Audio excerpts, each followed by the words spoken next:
Hello lads and lasses, Sanythe here, and I want to talk about one feature that I think may be my favorite, and potentially one of the most broken for solo players, especially when it comes to getting camos or even some calling card challenges. I call it broken, but it's more of a time save, and I want to test something later in the video with it to see just how far we can push it. Now this feature I'm talking about is of course the save and quit feature, which has tons of uses and many of which I use myself for camo grinding, calling cards, and stuff like that. So I want to go over a bunch of things you can do with this, but first I want to quickly highlight some of the things that don't change when you save and quit. For starters, if you have a Gobblegum at the beginning of a round and you use it in that round and then you save and quit, it'll still use the Gobblegum, so you can't really save your Gobblegums that way in a match.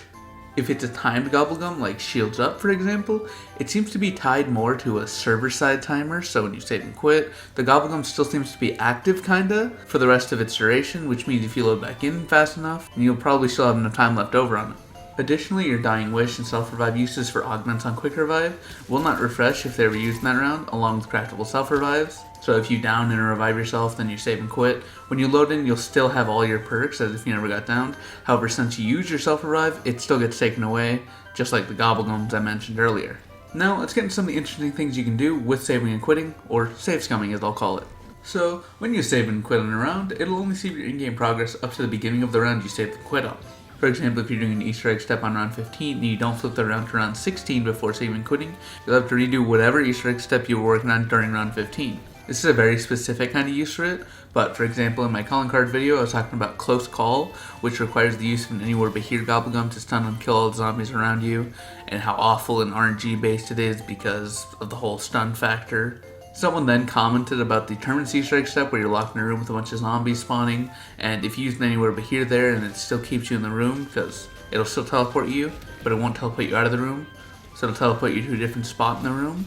It'll knock down the zombies all around you, and how that could be potentially used.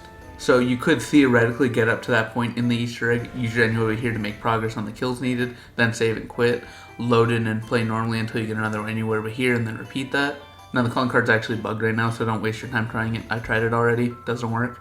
And the other big thing you can do is farm anglers much faster than most other methods. At about round 31, you start getting upwards of like 5 manglers each round. This is getting changed in the mid-season update in just a couple days. And for the Opal camo you need 30 special zombies, which are manglers in this case. And what you can do is kill all the manglers on a round and save and quit, and then kill them again in order to skip to the next round and repeat that on that same round. This not only doubles the amount of manglers per round, but also keeps the rounds lower so manglers are faster and easier to kill. Now another thing I did was I'd save and quit on the high 20s to farm headshots much faster, since I could essentially repeat those round 20 rounds and get double the headshots very easily without having to do even more setup for another match. Now by doing this method, I noticed something which brings me to the next and last thing I want to test, and how it might make a certain Dark Ops challenge easier for me. Past round 15, every time you load into a match from saving and quitting, you'll spawn an elite, as long as it's not a bug round, in which elite will spawn the round after that bug round, so you can end that bug round and then the elite will spawn. I noticed, however, that you can do some interesting things with this. Now, it doesn't seem to care if there's already an elite spawned in. It'll just spawn another one on top of that. At least that's how it is with Amalgams on Terminus. This doesn't seem to work on Liberty Falls at all. And on rounds as low as 19, I've had 3 Amalgams at once doing this, and I want to see just how far I can push this.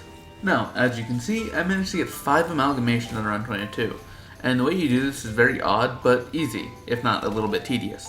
Now, basically, you just save and quit the round after an amalgamation spawns, usually in round 15 to 16, and make sure you don't kill the amalgamation that spawns. They're not part of the round, so you can carry them in between rounds. Also, the Dark Ops challenges I was referring to earlier were the Light 'em Up and Fatal calling cards.